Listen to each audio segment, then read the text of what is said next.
In today's tech video, I'm going to show you how to fix YouTube if it isn't working on your Philips Smart TV.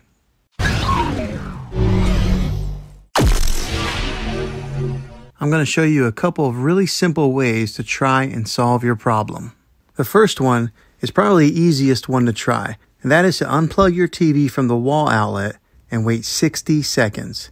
Now don't be impatient, wait the whole 60 seconds and then plug it back in.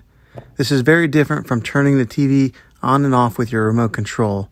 This is what we call a hard reset of your TV, so make sure you try this method. If that doesn't work, try deleting the YouTube app off of your TV.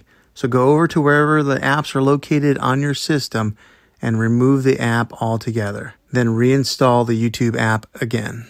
After you reinstall it, you might have to log back in with all your credentials, but hopefully this will work. Now, if this doesn't work, then something I would say to try is to go out and buy an affordable Roku stick or an Amazon Fire Stick, and you'll be able to access YouTube through one of those devices. And I'll put links in the description down below of where you can get one. Well, hopefully this video was helpful to you. If it was, go ahead and throw a thumbs up and hit that subscribe button.